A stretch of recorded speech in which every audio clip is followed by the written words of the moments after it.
Primeira Epístola de Pedro, no capítulo 2 e no versículo 2. A palavra de Deus diz assim: desejai ardentemente, como crianças recém-nascidas, o genuíno leite espiritual, para que por ele vos seja dado crescimento para a salvação. A NVI, a Nova Versão Internacional, traduziu o mesmo texto assim: como crianças recém-nascidas, desejem de coração o leite espiritual puro, para que por meio dele cresçam para a salvação. Eu quero, baseado nessa declaração do apóstolo Pedro, falar a respeito de uma dimensão de crescimento que não é o crescimento natural, é o crescimento espiritual.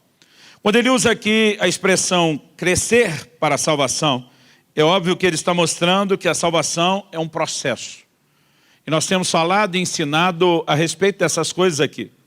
Temos dito que Jesus se referiu a uma porta estreita, um caminho apertado e que conduz à vida. E temos ensinado que nessa comparação de Jesus, ele está resumindo a vida cristã em 3 etapas: porta, caminho e alvo. Porta é a experiência da conversão. Quando chegamos ao caminho, ao alvo, finalmente estamos completando a carreira cristã. Tanto a experiência da porta de entrada como o alvo, quando alcançamos, são experiências imediatas, instantâneas. E todo o restante que sobrou, do começo ao fim, é o caminho. O caminho fala não apenas de uma continuidade, mas fala de progressão. Em outro momento, ensinamos aqui sobre os 3 aspectos, ou os 3 níveis de santificação. Há uma santificação inicial na conversão, há uma santificação final no que nós na teologia chamamos de glorificação, mas há também uma santificação progressiva ao longo do caminho. E é a respeito disso que o apóstolo está falando no momento em que ele fala sobre o crescimento para a salvação. Não significa que não fomos salvos, mas há mais para se experimentar dentro da salvação que já nos tocou numa certa medida. Agora, o interessante é que, como ele está falando de salvação, pressupõe-se que ela começa-se pelo que definimos como a experiência da porta, que é não apenas a conversão, mas a experiência do novo nascimento. Quando Jesus ensinava sobre o novo nascimento em João 3, falando com Nicodemos, um mestre da lei, esse homem olha para Jesus depois dele dizer: se você não nascer de novo, você não pode ver e não pode entrar no reino. Ele diz: como que funciona isso? Eu vou entrar no ventre da minha mãe e nascer, ser gerado uma outra vez? Jesus disse: não. O que é nascido da carne é carne. Quando você nasceu de lá, você teve definido quem te gerou e quem era o seu pai. Jesus disse que quem é nascido do Espírito é Espírito. Jesus está dizendo: o novo nascimento não é natural, ele é espiritual. Então ele está dizendo para esse homem: você pode ser velho fisicamente, a sua carcaça, a sua embalagem pode já até estar um pouco gasta, mas a experiência que você terá fará de você uma nova criatura, uma nova geração espiritual. É por isso que a Bíblia se refere a Deus em Hebreus como Pai dos Espíritos. Eu e você fomos gerados espiritualmente. Mas a definição de Pedro é que quando isso aconteceu, nós nos tornamos, e aqui ele estabelece um paralelo do reino natural com o reino espiritual, nós nos tornamos como crianças recém-nascidas. Às vezes temos a dificuldade de olhar para o novo convertido dessa forma. Até porque, como já disse antes, na conversa de Jesus com Nicodemos, a sensação que nós temos é que a pessoa está vindo numa embalagem, numa carcaça velha, um corpo antigo, alguém já com idade. Mas o novo nascimento é um recomeço de Deus no nível do Espírito. E assim como no natural, alguém só vem ao mundo e é dado à luz nessa condição de um recém-nascido, no plano espiritual não é diferente. É importante que a gente entenda que ele fala não só de um processo de crescimento, mas ele mostra que há etapas do crescimento. Alguém chega espiritualmente à existência como um recém-nascido, mas precisa do crescimento. Para o crescimento há uma necessidade de alimento. É por isso que ele fala sobre desejar ardentemente o genuíno leite espiritual. E ele também nos informa não só que existe crescimento, não só que existe estágios do crescimento, não só que existe alimento para que o crescimento seja experimentado, mas ele também, de uma maneira muito clara, nos aponta que em cada etapa há uma dieta distinta. Por que ele está falando para a criança desejar o leite? Porque o recém-nascido vai ter acesso a esse tipo de alimentação. Não dá para pensar em algo diferente sendo administrado para que atenda ao seu crescimento, a não ser o leite. Na semana passada, começamos a trabalhar a importância da maturidade. Eu preguei aqui a respeito da herança que nós temos em Deus como algo extraordinário, maravilhoso, que, no entanto, por mais extraordinária que seja essa herança, ela não estará acessível a mim e a você apenas porque nos tornamos filhos. Em Gálatas 4, o apóstolo Paulo diz que o herdeiro, enquanto menor, em nada difere de um escravo na casa, ainda que seja senhor de tudo.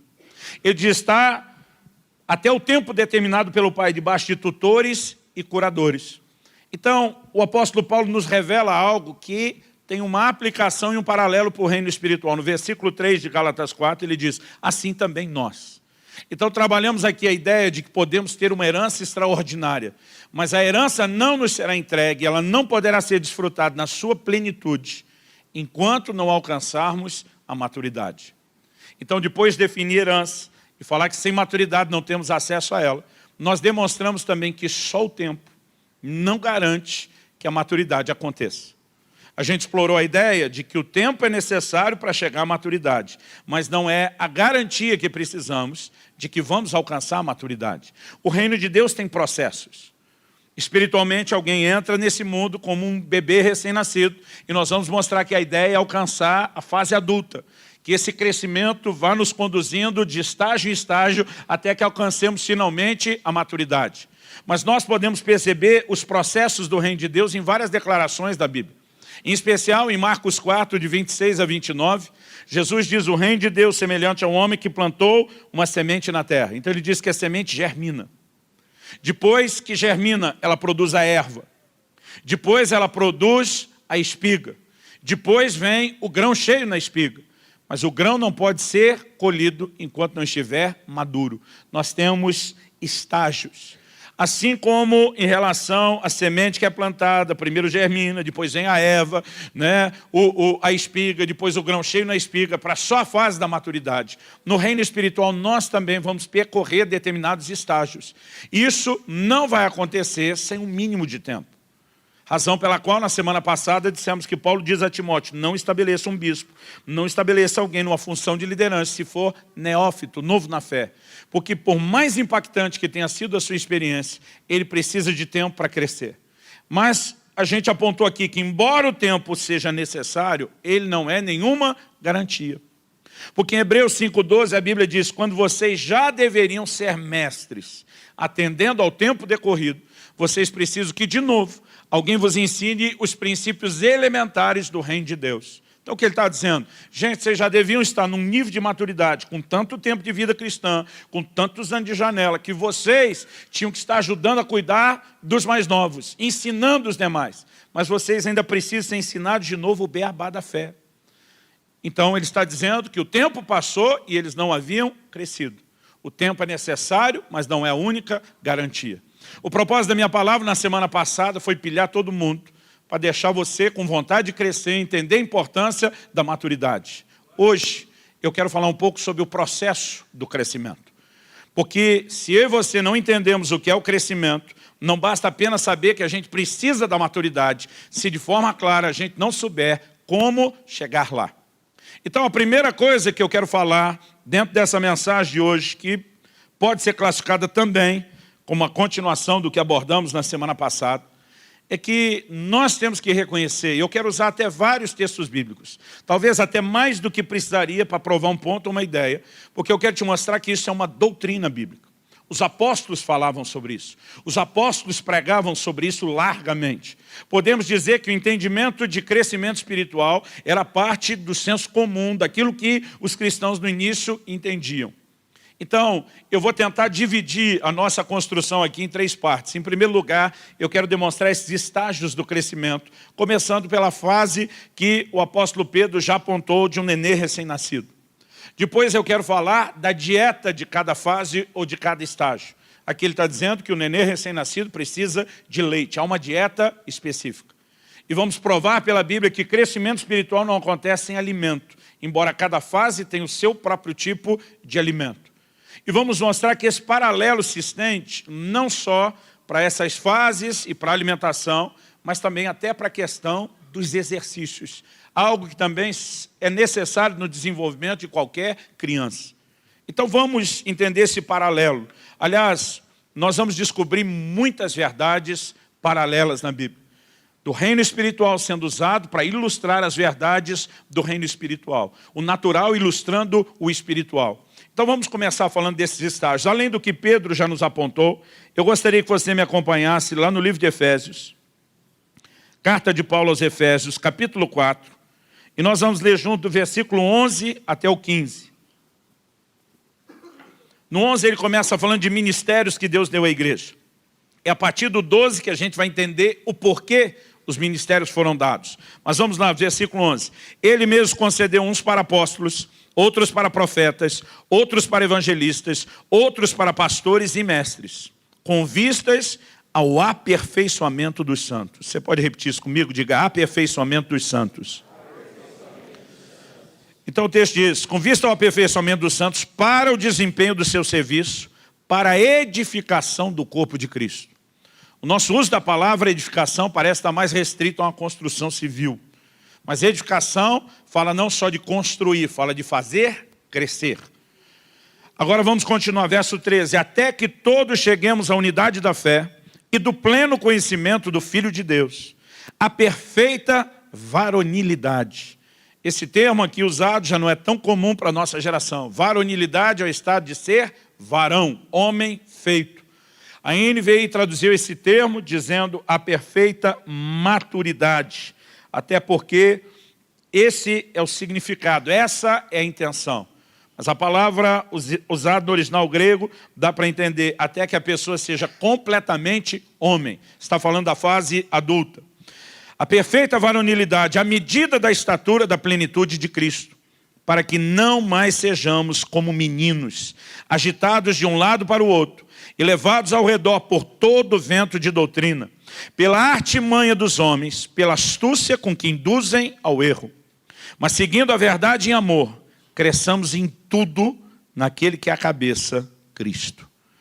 Eu quero que você repita só mais uma frase. Diga, cresçamos em tudo. Todo esse texto fala de crescimento. Deus estabeleceu ministérios para o aperfeiçoamento dos santos. Porque a obra de Deus na minha e na sua vida não está completa. Ainda há um aperfeiçoamento. Para a edificação do corpo, o corpo precisa crescer não só quantitativamente, mas qualitativamente. Precisamos chegar ao que a Bíblia define como a perfeita varonilidade. O estado pleno de maturidade ou da fase adulta.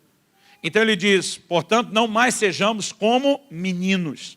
Essa palavra aqui traduzida meninos, é a palavra grega népios, ela fala de um infante, de uma criancinha. Isso nos ajuda a entender porque a NVI preferiu traduzir. O propósito é que não mais sejamos como crianças.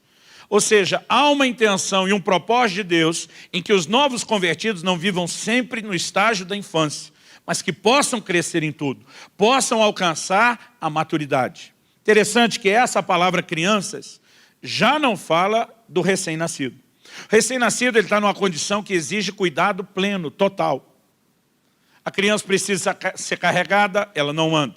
Ela precisa ser não apenas alimentada, amamentada, ela precisa ser cuidada, trocada, banhada, ela não tem condições de fazer nada por si mesma. Até a comunicação dela é tão limitada que a mãe só entende que tem alguma necessidade com o choro. E tem que, com o tempo, aprender a decifrar o tipo de choro ou o tipo de necessidade. A criança recém-nascida, ela está no estado onde precisa de cuidado total, pleno. Agora, se nós entendêssemos esses estágios que a palavra de Deus apresenta, talvez a nossa mentalidade de cuidado também mudaria. Porque às vezes a gente esquece que aquele novo convertido, apesar de viver dentro de um corpo e uma embalagem com já muitos anos de vida, espiritualmente falando, ele é criança. Eu me lembro de uma ocasião que perguntei para alguém, e aquele seu amigo que converteu 2 semanas atrás, e pastor, chamei para vir para a igreja, parece que já não quer nada com nada. Eu falei, irmão, nós estamos falando de uma criança recém-nascida. Você não pode esperar que ele venha com as próprias pernas. Não, já é adulto. Falei no natural, no espiritual, é um bebê recém-nascido. Tem que ser carregado, se for o caso, para o carro na porta dele, busca, carrega, dá um jeito de trazer, mas não abandone isso sem cuidado. Se nós entendêssemos melhor essas fases e esses estágios, até a maneira como tratamos, não apenas a nós mesmos, mas os outros, mudaria. Agora, essa fase é uma fase de total dependência. Agora, quando ele fala aqui dessas crianças, ele está dando a entender uma criança que, embora pequena, já não é necessariamente o bebê de colo. Já consegue correr, pular, brincar, falar e pedir alguma coisa para os pais. Mas apesar de ter avançado em relação ao estágio do menino recém-nascido, ele ainda está no que podemos classificar da infância. É interessante, eu me lembro com os 2 filhos nossos lá em casa, Kelly e eu, com cada um deles, quando estava naquela fase de ainda não anda, a gente não via a hora de que andasse. Não só para o bem deles, mas para o nosso. Porque a gente pensava, não dá para carregar essas crianças a vida inteira. Só que quando começa a andar, você descobre que trocou um problema por outro. Porque antes carregar um problema, agora ficar correndo atrás é outro problema. E cada fase tem os seus desafios. Cada fase, ela traz algumas questões que a gente não tinha antes. Então, por exemplo, eu lembro da época em que os nossos não falavam, e a gente não via a hora de falar. Mas eu lembro quando entraram na infância, perto daquela fase dos 4 anos, começa a tagarelice. Eles falam, mas viram uma máquina de falar. Aí você fica pensando, que saudade daquela época que não falava tanto tempo. Porque cada fase tem algo comum. Agora, sabe o que é interessante? A gente começa a perceber no plano espiritual que isso não é diferente. Quando eu estou perto de um crente que só fala e não para de falar, eu fico pensando, espiritualmente criança. Ainda não amadureceu essa área da vida dele. Há paralelos que nós podemos traçar e estabelecer. A Bíblia não apresenta alguns estágios e classificações que nós temos hoje, o pré-adolescente, o adolescente. Nós vamos ler daqui a pouquinho um texto onde o apóstolo João fala a respeito dos filhinhos, dos jovens e dos pais. Basicamente, no mundo antigo, a classificação era ou é tudo criança, ou já entraram na fase de transição para a vida adulta, eram os jovens, ou então já virou adulto. Eles só tinham essas 3 classificações. Hoje, como a gente tem algumas subclassificações, como por exemplo pré-adolescência, adolescência, a gente ainda consegue encontrar características de cada fase, que nós também vamos ver na vida espiritual de outros. Eu lembro que meus pais diziam, quando eu e meus irmãos chegamos na fase de adolescência, e é lógico que na época a gente não concordava com eles, hoje eu dou toda a razão, que o adolescente, ele de repente na cabeça dele, ele deixou de ser criança, virou gente grande. Ele acha que sabe tudo. E porque acha que sabe tudo, virou gente grande. Ele quer medir força com os pais. Ele desafia a autoridade. Ele muda completamente o comportamento, achando ser a pessoa mais adulta e madura do mundo, quando ainda não é. Hoje eu olho para trás e digo, é verdade. Porque eu não só passei dessa fase a ponto de enxergar, mas tive filhos adolescentes dentro de casa. A gente percebe que há uma certa mudança. E espiritualmente, às vezes eu olho para alguns e digo, era criança esses dias, acabou de sair da fralda, mas agora acho que virou adulto, quer medir força com todo mundo, no respeito à autoridade. A gente percebe esses traços, e a Bíblia vai apresentando vários deles. Aqui no livro de Efésios, o apóstolo Paulo está falando que esses meninos, essas crianças, eles, na verdade, podem estar vulneráveis ao engano. Podem ser levados por todo o vento de doutrina. A Bíblia diz, pela artimanha dos homens, pela astúcia dos que induzem ao erro. Existe gente que pode estar ensinando coisa errada e ele está bem motivado, mas ainda assim equivocado.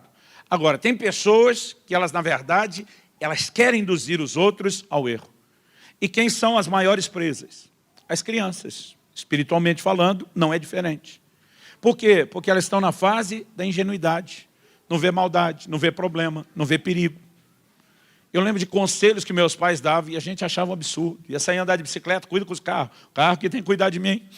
Ele que não tem que passar em cima de mim. A gente não enxerga, né, perigo mesmo onde tem. Meu pai dizia, olha, vocês têm a mania de sair a molecada e andar pelas rodovias no acostamento. É perigoso. Um carro, quando precisa usar o acostamento, ele está em alta velocidade. Tem situações de surpresa. A gente, não tem nada disso. Até que um dia um amigo do bairro morreu atropelado num acostamento. Mas ainda assim a gente pensa, é um caso isolado, não é um perigo para o resto de nós. Eu lembro o papai dizer, meu filho, cuida com as placas quando vocês estão andando em estrada.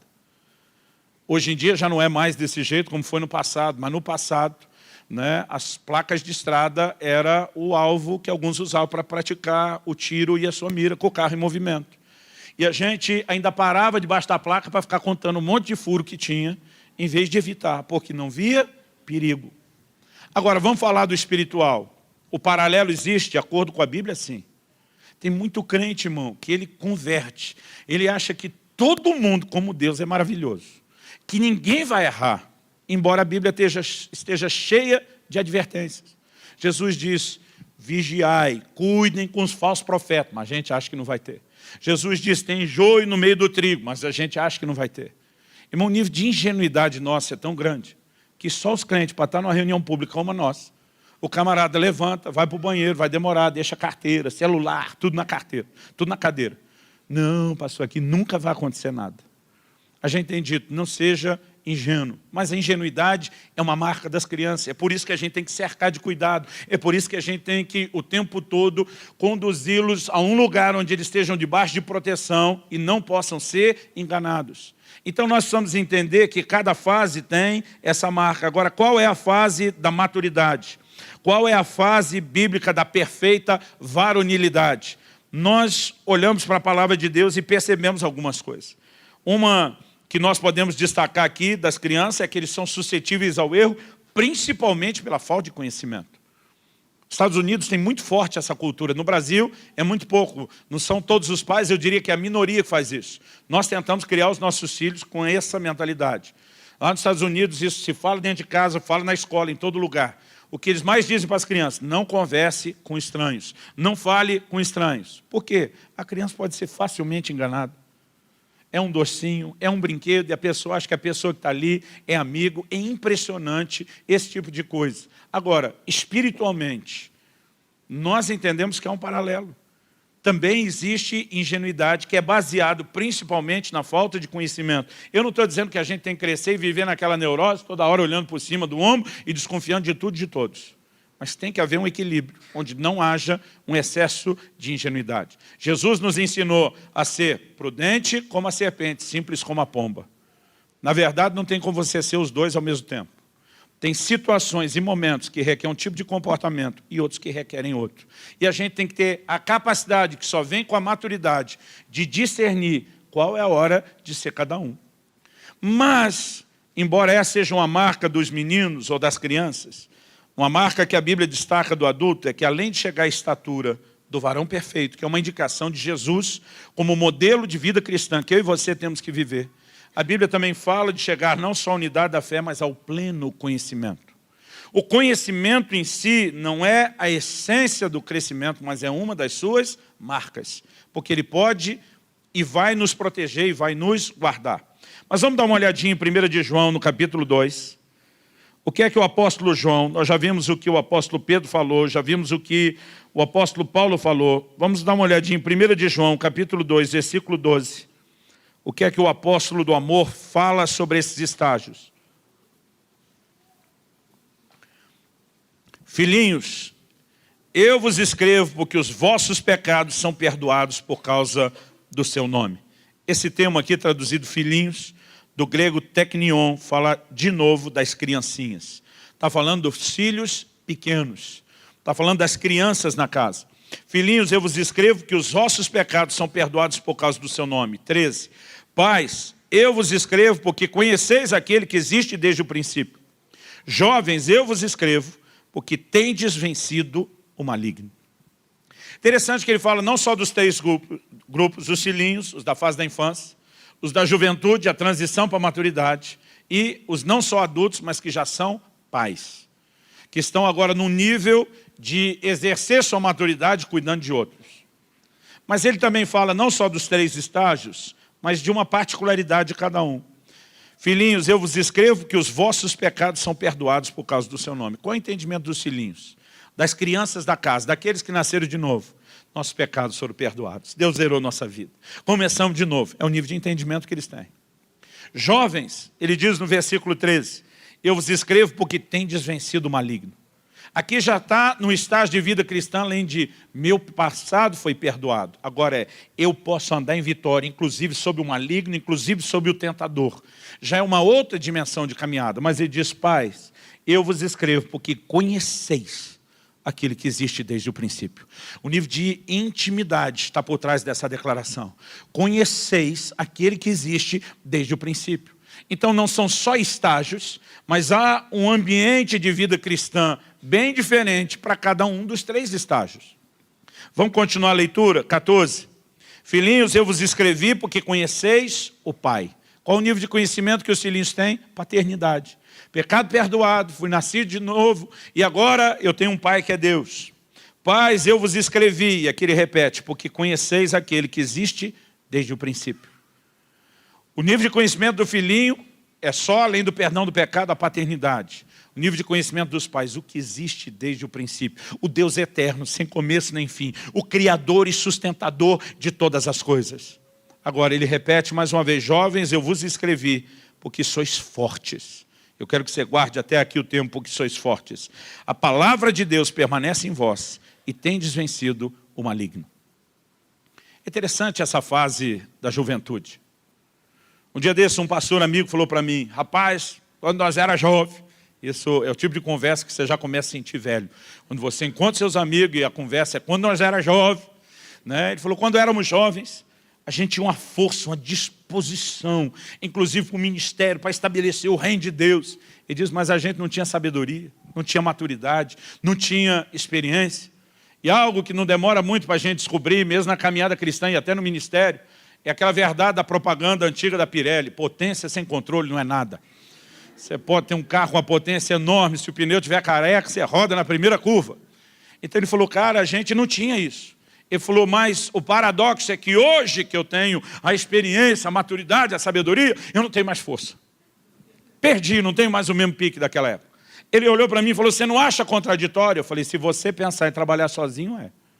Mas se você pensar na gente como uma família, quando nós éramos jovens, a gente deveria ter se submetido à sabedoria dos mais velhos, a experiência e a maturidade deles. Então a gente teria uma boa combinação.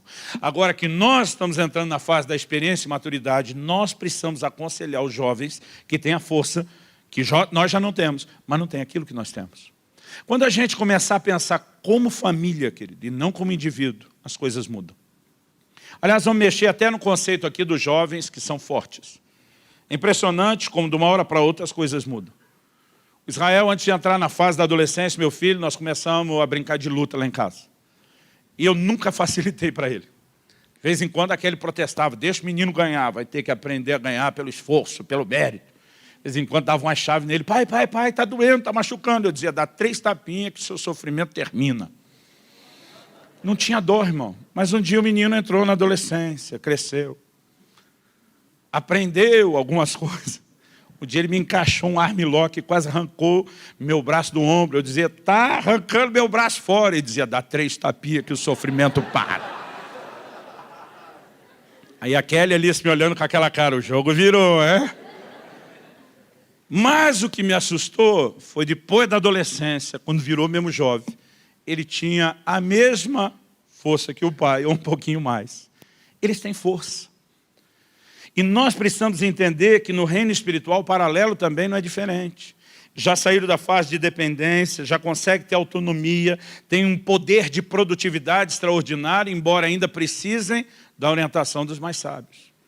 Aliás, deixa eu falar algo. Na semana passada, junto com o ensino, fiz aqui alguns desabafos. Porque geração após geração nós estamos vivendo uma mutação de comportamento. A cultura vai mudando. Semana passada, agora, perguntei para um casal, com um filho só. Planeja ter outro, que vocês sabem que é aquela eterna cobrança. Quando o camarada está solteiro, quando é que vai namorar? Quando está namorando, quando é que vai noivar? Quando noivo, quando é que vai casar? E o cara pensa, agora casei, ninguém me importuna mais. Quando é que vai ter um filho? Ele pensa, não termina. Aí tem um filho, quando é que vai ter o outro? Né? Não para. Mas eu olhei para esse casal que tinha um filho só e pensei, vocês ainda pensam em ter um segundo? A resposta imediata do pai, de jeito nenhum, é muito caro. O que ele estava fazendo era reclamar do quanto o filho custa? De jeito nenhum. Ele só está dizendo, para o nível de cuidado que eu quero oferecer ao filho, eu só consigo até um, não dou conta de 2. Mas isso sinaliza o quê? Que a nossa geração tem uma forma de pensar muito diferente das anteriores. A gente está preocupado com aquilo que o filho custa e com tudo que o pai tem que dar. A mentalidade antiga não era essa. Quando você olha declarações da Bíblia mesmo, por exemplo, que a Bíblia compara os filhos à flecha, a Bíblia diz, bem-aventurado o homem que enche deles a sua aljava. Enquanto nós estamos pensando que hoje é difícil ter mais filho porque custa mais, a mentalidade dos pais da antiguidade é, quanto mais filho eu tiver, mais força de trabalho eu tenho para lavrar a terra e para trazer comida dentro de casa.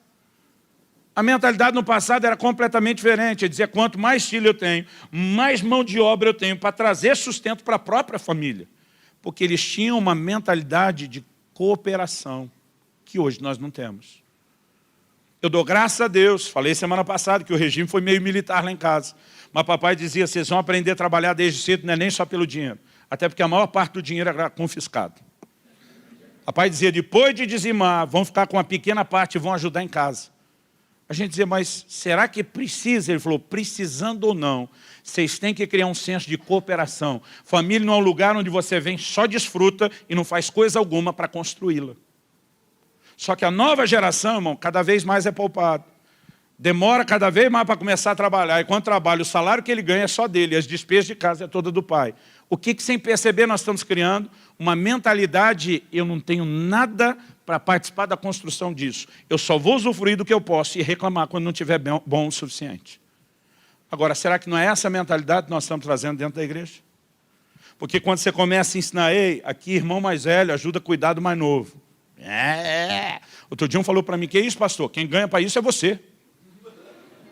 Desse jeito.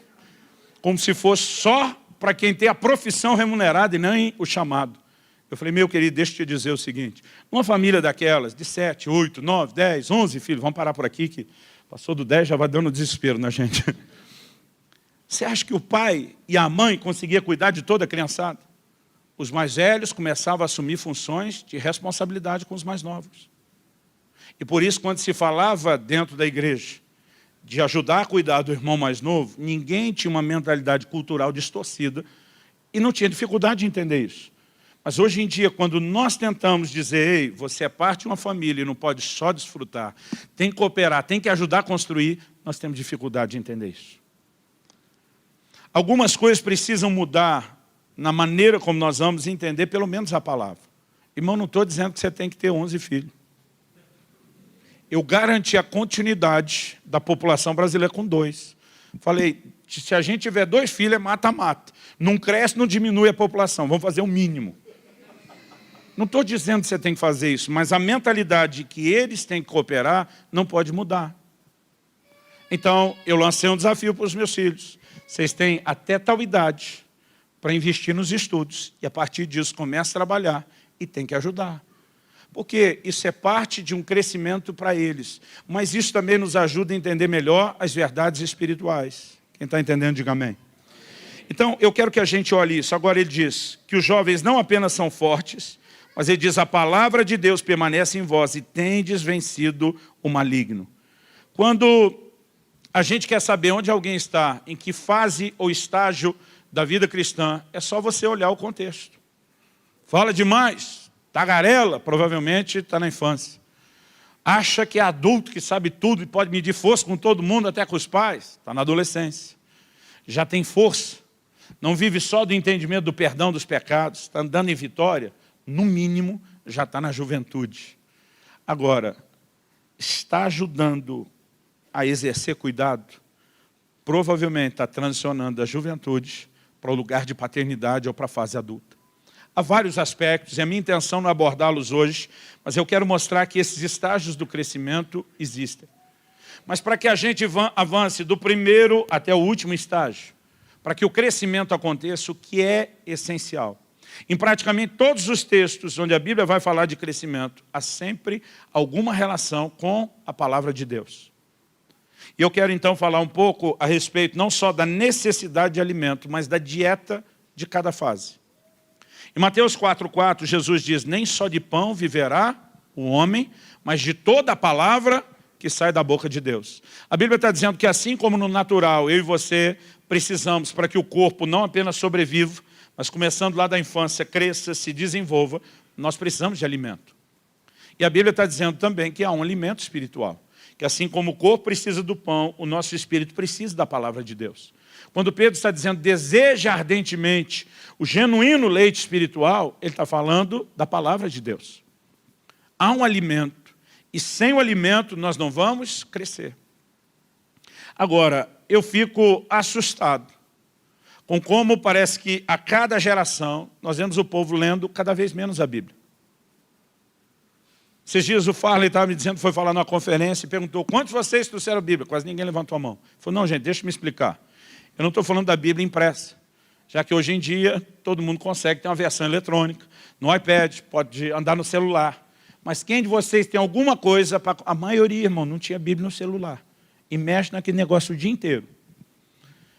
Aí você fica se perguntando assim, no dia inteiro, que ele não larga aquele negócio da mão, que está quase virando um dedo, uma parte da mão do adolescente, do jovem, ele não toca na Bíblia, não tem um aplicativo da Bíblia, com certeza ele não vai ler aquele livro impresso, que ele não pega e não carrega para a igreja. Nós queremos ser a geração que vai viver avivamento, que vai viver glória, mas deixa eu te dizer uma coisa, irmão, não adianta querer o resultado. Tem uma herança extraordinária? Tem, mas sem maturidade não chega lá. E como é que alcança a maturidade? Como é que cresce? Precisa de alimento. E o alimento é a palavra. Tem um monte de crente, irmão, que está no estado de inanição espiritual. E eu gosto de dizer, precisa de vitamina B, Bíblia. Palavra de Deus neles. Irmão, não há. Se você olha desde a velha aliança, quando Deus decide separar um povo, tira a nação de Israel do Egito, primeira conversa de Deus com eles no Sinai, vocês têm que obedecer os meus mandamentos. Quando Deus falava de bênção, se atentamente ouvides a minha voz e obedeceres os meus mandamentos, essas bênçãos virão atrás de ti e vos alcançarão. Mas se vocês não ouvirem, não obedecer, juízo e maldição em cima. Não há lugar de relacionamento com Deus sem a palavra. Nós nem vamos conhecer Deus e nem vamos trilhar os caminhos de Deus se não entendemos a palavra e não caminharmos nela. Não, pastor, isso é religiosidade. Eu tenho uma intimidade com Jesus. Jesus diz em João 14, 21, aquele que tem os meus mandamentos e os guarda, esse é o que me ama. Como é que vai ter os mandamentos de Jesus se você nem sabe o que ele mandou? Como é que vai guardar se também não sabe o que ele mandou? E como é que vai dizer que ama se não tem e não guarda? Nós vamos girar e voltar no mesmo tempo, no mesmo ponto. A base do relacionamento com Deus é o relacionamento que nós criamos com a sua palavra. Eu fico pasmo. Os crentes querem ser crentes, querem viver o melhor de Deus sem ler a Bíblia. Irmão, não tem como. Na verdade, se não precisa, eu sei que alguns assustam, principalmente quando pega o livro impresso e olha de uma vez só, numa geração que lê cada vez menos, camarada, nunca vou dar conta de um negócio desse. A Bíblia tem 1189 capítulos. Fazendo uma conta rápida, se você dividir pelos 365 dias do ano, você pode ler 3,3 alguma coisa, capítulos por dia. Para não ficar essa conta quebrada, eu vou te dizer o que meu filho fazia. Lê de segunda a sexta 3, sábado e domingo você lê 4. Todo dia alguém falou, pastor, não tenho tempo. Eu falei, miserável, se tu não conseguir ler um capítulo da Bíblia no café da manhã, um no almoço e outro na janta, você não deveria nem comer outra comida. Não vai viver só de pão, tem que viver da palavra. Mas a gente está tentando chegar em algum lugar sem a base do crescimento, que é o alimento. Paulo diz em 1 Timóteo 4,6, e diz, você será nutrido pelas palavras da fé que pregamos. Há uma nutrição, há um alimento espiritual, que é a palavra de Deus. Assim como uma criança sem alimento, ela não vai crescer, pelo contrário, vai regredir, vai morrer. Espiritualmente, querido, não é diferente. Agora, não basta saber que a gente precisa de alimento. A gente também tem que entender que cada fase tem um tipo de alimento. O apóstolo Pedro fala de desejar o leite espiritual. Dá uma olhadinha comigo em Hebreus, no capítulo 5. Nós vamos começar no finalzinho do 12, que é um texto que eu já citei aqui algumas vezes. Hebreus, capítulo 5. Finalzinho do 12, ele diz, vos tornastes como necessitados de leite e não de alimento sólido. Do que ele está falando? Versículo 11 ele diz, a esse respeito temos muitas coisas que dizer e difíceis de explicar, porquanto vos tendes tornado tardios em ouvir. Ele está falando do ensino da palavra.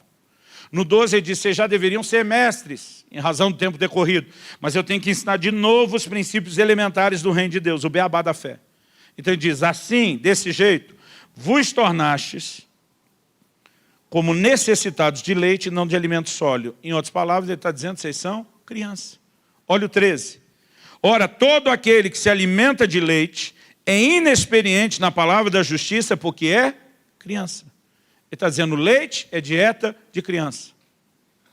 Não dá para dar alimento sólido. Você consegue imaginar uma mãe olhando para o filho de 3 meses, dizendo, meu filho, cansei de dar o peito para você, mamar, seu folgado, vou mudar sua dieta. Né? O pai diz, dá logo uma feijoada, que é sustância para esse menino. Então vamos dizer que loucura, ninguém faz isso. No espiritual, também não deveria ser assim. É outro erro que a gente comete. Ou deixa um recém-nascido sem cuidado nenhum, ou nós intoxicamos ele de tanta coisa, de tanto mandamento, de tanta coisa do dia para a noite, querendo que ele chegue quase que instantaneamente numa maturidade que nem a gente depois de anos chegou. Cada fase tem a sua própria dieta. E aqui ele diz no versículo 14, mas o alimento sólido é para os adultos, para aqueles que pela prática têm as suas faculdades exercitadas para discernir não somente o bem, mas também o mal. Diferente da criança, que pode ser induzida ao erro, os adultos têm outra faculdade, têm uma outra capacidade, que ele chama aqui de algo exercitado. Então nós precisamos reconhecer que há dietas diferentes também para cada fase. E não apenas o autor de Hebreus falou disso. Embora eu quero destacar aqui, querido, não se trata só de ter conhecimento. Quando a gente fala da Bíblia como alimento, não é só a informação. Porque tem uns camaradas estudando a Bíblia e parece que eles só estão atrás da informação. Você não vê aquilo se traduzir em nada prático na vida dele. Mas ele acumula informação, ele debate, ele discute com todo mundo. Irmão, deixa eu dizer, o alimento sólido, ele é bom ou é ruim? Sua resposta certa deveria ser, depende. Porque para o adulto ele é bom, garante a subsistência, garante o crescimento.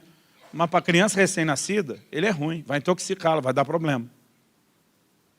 Então nós precisamos entender algumas coisas. O conhecimento é bom ou ruim? Depende, querido, na mão de quem? A herança é boa ou é ruim? Eu acho boa, mas a Bíblia diz que na mão da criança é ruim. O apóstolo Paulo escreve aos Coríntios, falou, a ciência incha. Quando alguém começa a acumular conhecimento sem ter maturidade, ele pode se tornar tão perigoso quanto o ignorante, que não tem conhecimento nenhum, ou mais. Além de virar uma criatura muito metida. Nós temos que tomar cuidado com isso.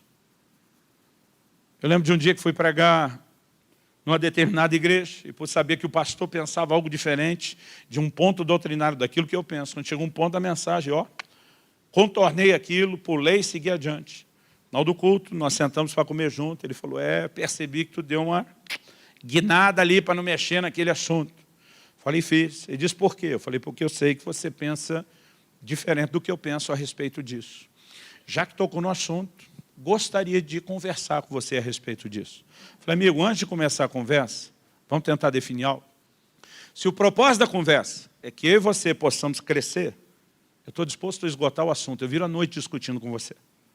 Agora, se o propósito da conversa for só medir força, eu passo. Eu não quero medir força, isso não vai levar a lugar nenhum.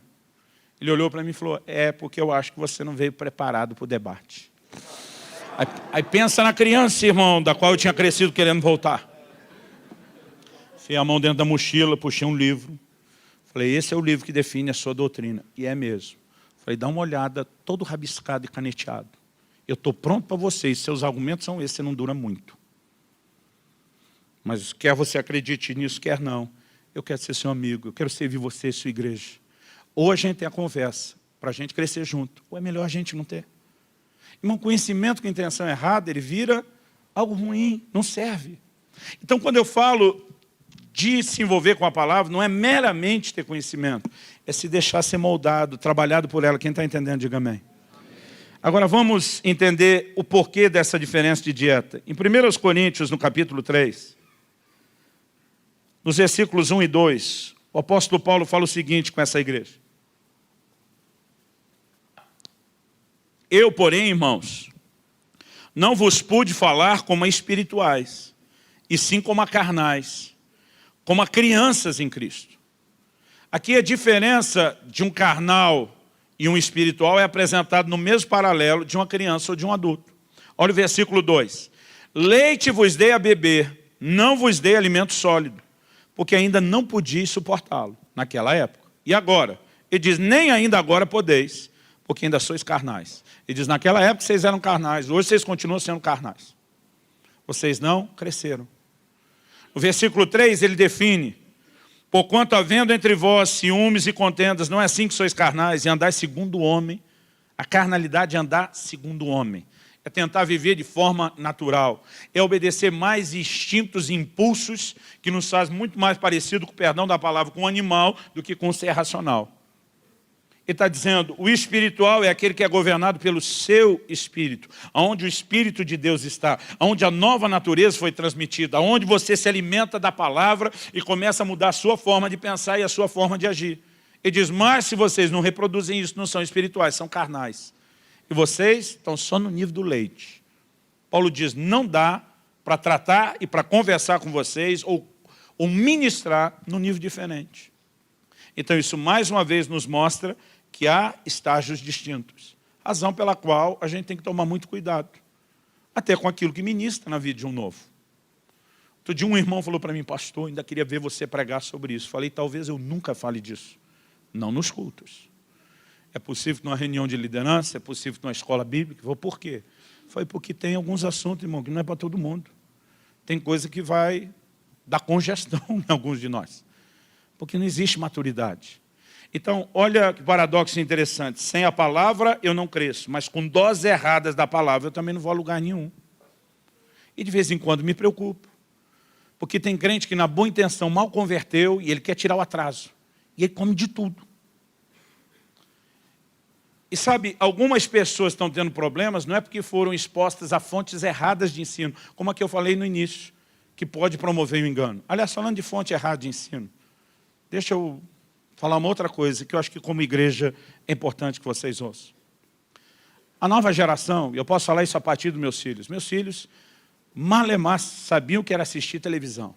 São uma geração que já cresceu na frente do YouTube, Netflix, né? Um universo completamente diferente. A nova geração tem educadores que os pais da atualidade desconhecem. Às vezes, querido, seu filho está ouvindo alguns youtubers que estão botando um monte de minhoca, falando um monte de bobagem na cabeça dos seus filhos, e você nem sabe o que eles estão ouvindo, e nem quem está formando a opinião deles. Meus filhos diziam, pai, a gente só vê youtuber cristão. Até esses a gente ia checar. Por quê? Tem um monte de novo convertido, querido, só porque bombou em rede social, só porque ganhou status ali, está dizendo para todo mundo o que tem que ser, o que tem que fazer, o que não. E muitos deles acabaram de converter, estão espiritualmente falando, nas fraldas, mas se acha já no direito de estar ensinando todo mundo. Você tem que ter cuidado, querido. Até quando eles estão falando algumas coisas certas. Você precisa ter cuidado, porque a questão não é se fazer tatuagem, botar piercing e brinco, é pecado, não é pecado. A questão é, quem educa seu filho é você. Irmão, eu estou volta e meia dizendo, e protestando, dizendo, o governo não vai dizer como eu toco meus filhos aqui dentro. Mas a gente deixa um YouTube, às vezes não cristão, um novo convertido falar qualquer coisa, e eles simplesmente estão sendo voz para os nossos filhos. A gente sempre dava uma checada, até nos cristãos. Vamos ver quem que está falando o que na vida dos nossos filhos e o que é que nós temos que conversar com eles. Quem está entendendo? Porque existe muita coisa trazendo intoxicação. Agora, às vezes não é só quem está na má intenção, nem só quem está na boa intenção, mas não tem conhecimento. Às vezes algumas exposições, até um alto nível de conhecimento, na hora errada, pode fazer mal. Eu conheci crentes que tiveram uma conversão, uma experiência extraordinária. Da noite para o dia, queria virar gente grande. E foram estudar os mais profundos e complexos assuntos da teologia. Alguns deles perderam a fé no meio do caminho. Existem estágios. Cada estágio tem o seu nível de alimento. E nós precisamos respeitar isso. Amém? Segunda coisa.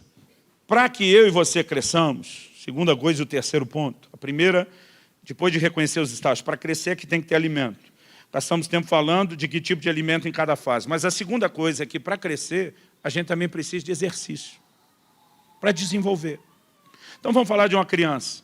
Se ela só recebe alimento, e por alguma condição, tivesse presa à cama, para a gente imaginar uns pais loucos amarrando a criança na cama, ela pode até estar desenvolvendo no tamanho, mas a musculatura dela não vai se desenvolver adequadamente com o crescimento.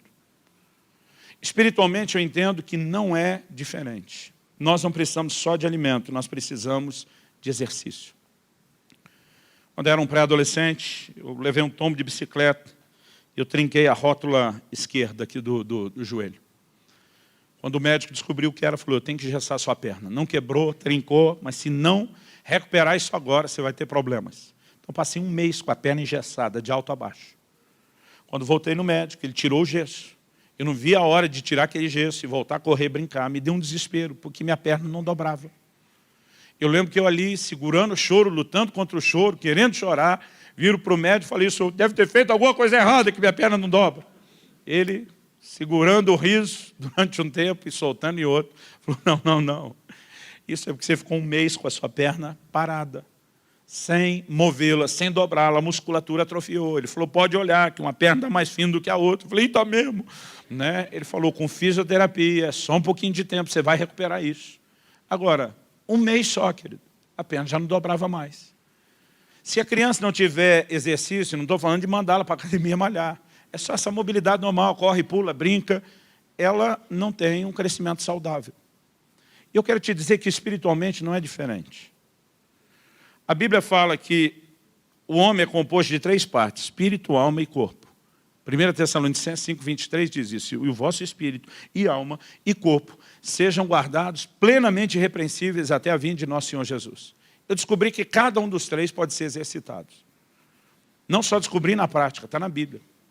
1 Timóteo 4:8 diz, o exercício corporal para pouco aproveita.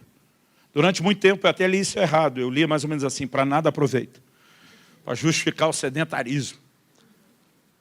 Agora, em primeiro lugar, não vou dizer que era impossível, que não tinha ninguém, mas era muito raro nos tempos em que isso foi escrito ter gente sedentária.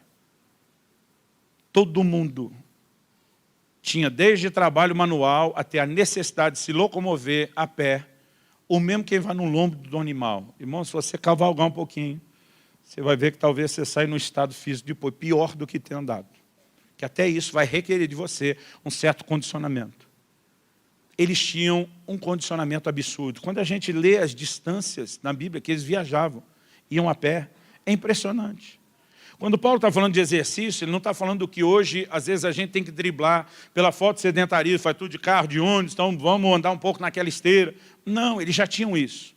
Quando ele está falando de exercício corporal, ele está falando de uma época onde, na influência tanto do Império Grego como romano, o culto ao corpo tinha sido estabelecido. Eles tinham as competições, eles tinham já os Jogos Olímpicos, o fisiculturismo começou lá atrás, nessa época tudo isso já existia. Quando ele está falando de exercício, ele está falando de algo mais do que a maioria tinha. E ele também não diz que não tem proveito, ele diz que tem pouco. Por que ele chama de pouco? Porque ele está fazendo uma comparação. No versículo anterior, 1 Timóteo 4:7, ele diz, exercita-te na piedade.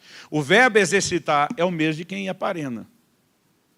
Aí ele diz, porque o exercício corporal para pouco aproveita, mas a piedade em tudo é proveitosa. Está dizendo que o exercício vai ter áreas de benefício e uma duração. A piedade é muito mais abrangente as áreas e a duração é eterna. Então esse pouco é só em comparação. Agora, ele não está falando só de exercitar o corpo, mas de se exercitar na piedade. Ele está falando da vida espiritual. Ele está falando da vida cristã. O livro de Hebreus diz, e a gente leu esse texto também, sobre as faculdades exercitadas para discernir o bem e o mal. O entendimento também precisa ser exercitado. Hoje é quase um consenso aí na comunidade médica e científica, que se a gente parar de usar a mente com o tempo, ela atrofia. E na tentativa de evitar muitos estágios de demência na velhice, eles estão aconselhando a gente manter a mente ativa. Eu, além de tomar a decisão de ler até o resto da minha vida, eu, lá em casa, tenho tomado alguns cuidados. Todo dia eu jogo um pouquinho daquele sudoku, brinco com aqueles números. Faço alguns desses jogos com letra, eu quero minha mente funcionando. Eu não quero que ela pare nem atrofie. Agora, por que a gente entende que tem que exercitar o corpo, entende que tem que exercitar a mente, mas às vezes não entende que precisa de exercício espiritual? Além de exercícios simples, por exemplo, Paulo diz, o que ora em línguas e em espírito ora. Oração em línguas, querido, além de abençoar, é um exercício para o seu espírito, que é o lugar onde o Espírito Santo fala. A maioria dos crentes não consegue distinguir o que é a alma, a imaginação, a emoção, a mente dele, ou o que é o espírito. Mas o livro de Hebreus diz que a palavra penetra a ponto de separar os dois. Há um lugar de maturidade onde você entende, isso é meu sentimento, isso é direção de Deus. Agora, sem exercício, a gente não cria nem sensibilidade no nosso espírito. Na adolescência, eu lembro de uma pessoa ensinando e dizendo, eu sento na bicicleta ergométrica por 1 hora para exercitar meu corpo. Enquanto estou lá, eu boto a Bíblia falada para estar exercitando minha mente, saturando ela com a palavra. E durante a mesma 1 hora que eu ouço palavra e pedalo, eu oro em língua. Eu falei, meu Deus do céu, é muito exercício ao mesmo tempo. Mas a gente não se exercita só na hora que está orando. Exercitar na piedade é toda a vida cristã. Quando a pessoa te apronta uma e você tem que perdoar, exercício. Jesus disse, se alguém te ferir a face, vira a outra, exercício. Se alguém te obrigar a caminhar 1 milha, vai com ele a 2ª, exercício. Se quiser tomar a sua capa, dá também a túnica, exercício. Irmão, as práticas devocionais são exercícios. A gente tem que ler a palavra, tem que orar, tem que adorar, mas não é só isso. Testemunhar de Jesus, exercício. Servir os irmãos, exercício. Jesus termina o Sermão do Monte. Um conteúdo extraordinário. Só naquelas nossas gravações de Israel, nós gravamos 34 programas só de ensino sobre o Sermão do Monte. E o último ensino de Jesus, no finalzinho do capítulo 7 de Mateus, ele mostra, no final de tudo, depois de ter ensinado tanta coisa importante, ele diz que não adianta ser ouvinte e não ser praticante. Porque ser ouvinte é se alimentar, mas não praticar é não exercitar. E as duas coisas se combinam, as duas coisas se completam. Não há crescimento sem elas. Mas se eu e você entendemos que o crescimento não é uma opção, é uma responsabilidade que nos foi dada, é uma obrigação que nos foi imposta. Pedro usa o imperativo, antes crescei na graça e no conhecimento. Se crescei vós é o imperativo, é uma ordem. Quando nós entendemos não só que é a nossa responsabilidade desejar o leite, crescer para a salvação, crescer em tudo naquele que é o cabeça, isso não é Deus que tem que me fazer crescer. Não é o tempo que garante que eu cresça, é a minha disposição de buscar o crescimento dentro do processo correto. Não adianta queimar etapa e tentar pular de menino recém-nascido para adulto da noite para o dia. Mas mesmo que eu aceite o processo, existe algo que vai me permitindo, falando na linguagem de quando meu filho ainda era adolescente, gostava muito de videogame, que vai te permitir passar de fase. Aqui é o literal e o simbólico. É se você está se alimentando e se exercitando devidamente. Algumas coisas com o tempo vão mostrar que a gente está amadurecendo. Quando eu casei, tinha 22 anos, aquele 19. A gente se achava adulto pra caramba. A gente se achava muito maduro.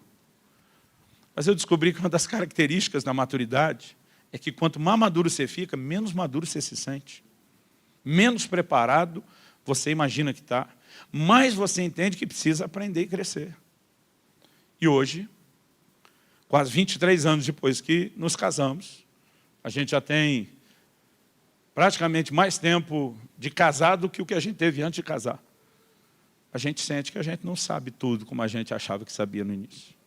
E pela graça de Deus, temos vivido um bom casamento e construído uma boa família. Mas um dos sinais de que nós estamos crescendo é que a gente não pode entrar nesse lugar de autossuficiência. Eu tenho tudo, eu não preciso de nada. Eu e você precisamos depender continuamente do Senhor.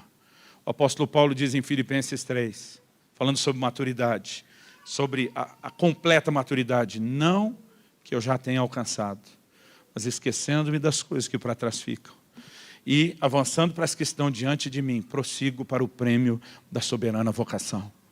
O camarada que talvez mais nos ensinou sobre crescimento espiritual dizia, eu não parei de crescer, eu continuo perseguindo isso. Então ele nos ensinou não só com as suas palavras, mas também com o seu exemplo. Eu gostaria que você se colocasse em pé, eu gostaria que nós orássemos. Crescer não é opcional. E requer de mim e de você não só uma decisão.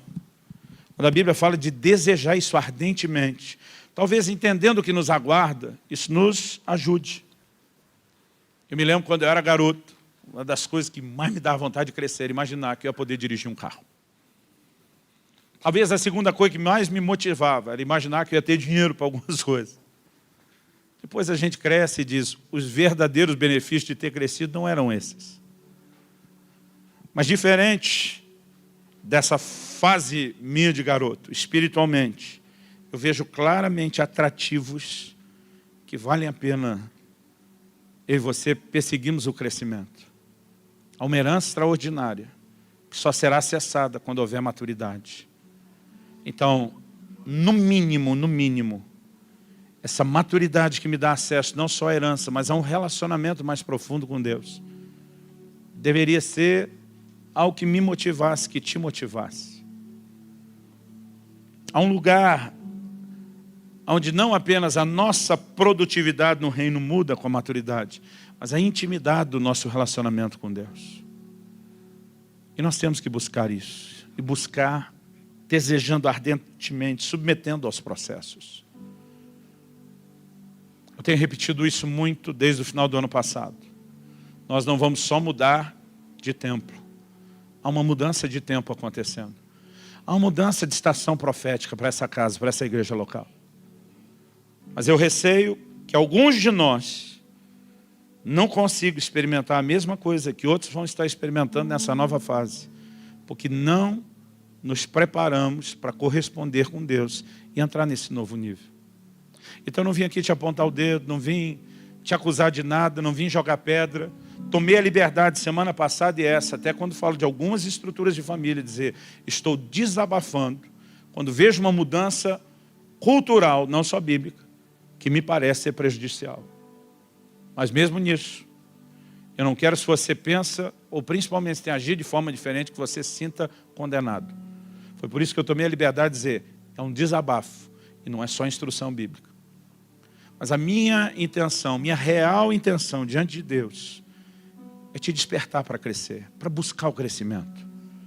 Pastor, eu cresci muito, mas você, como Paulo, ainda não chegou onde pode chegar. Ainda tem que esquecer o que fica para trás. Ainda tem que buscar determinado esse alvo. Ainda tem que entender, não que eu tenha alcançado. E nós precisamos nos empenhar, porque a vereda do justo é como a luz da aurora. Vai brilhando mais e mais, até ser dia perfeito. Eu gostaria que você orasse. Enquanto você ora, eu quero orar por você. Mas eu não quero que você fique ouvindo minha oração, eu quero que você faça a sua. Você não precisa fazer nenhum voto, nenhuma promessa para Deus. Mas no mínimo eu espero que você tome uma decisão diante do Senhor, de dizer, Senhor, quando eu sair por aquela porta, eu não quero que o que o Senhor começou aqui termine. Eu quero que continue. Algo que eu e você precisamos entender é que a meditação da palavra é tão importante quanto a leitura ou o ensino. O que é meditar? É processar aquilo que Deus está dizendo, é aplicar na nossa vida. A Bíblia diz que o apóstolo Pedro, até na visão que ele não entendeu, ele ficou meditando, refletindo. Nós precisamos ter essa continuidade. E eu espero que não seja só hoje à noite, nem só no dia do compartilhar e da aplicação prática da célula, mas que você permita Deus trabalhar, porque esse entendimento, com a devida correspondência, pode ser um instrumento de Deus para nos despertar. Então fale com Deus. Talvez seja a hora de reconhecer, Deus, ainda estou na meninice, naquela fase da infância. Ou talvez você diga, Deus, eu nem sei se eu cresci, se não cresci espiritualmente, mas eu quero isso. Fala com Ele. Meu Deus, a Tua palavra foi lançada em cada uma dessas 2 semanas, com um único propósito, instruir e não condenar, despertar e não desanimar. E nós oramos que não só aqui e agora, mas a partir desse momento, o Teu Espírito cumpra o propósito pelo qual essa palavra tem sido liberada. Que o Senhor cumpra o propósito nos nossos corações, conseguindo espaço, nos despertando, trabalhando, aplicando em nós, e que para isso, que o Senhor encontre em cada um de nós a devida resposta. Que venham dias de crescimento, que venham dias de amadurecimento, porque nós não queremos viver na periferia do que o Senhor tem para nós. Nós queremos a essência, o centro de tudo, nós queremos a herança completa. E Pai, nós oramos que o Teu Espírito nos toque, não apenas com entendimento, mas com aquela aplicação prática que nos leva a um lugar de posicionamento claro diante do Senhor. É a nossa oração em nome de Jesus, em nome de Jesus, em nome de Jesus, e para a glória do Teu nome.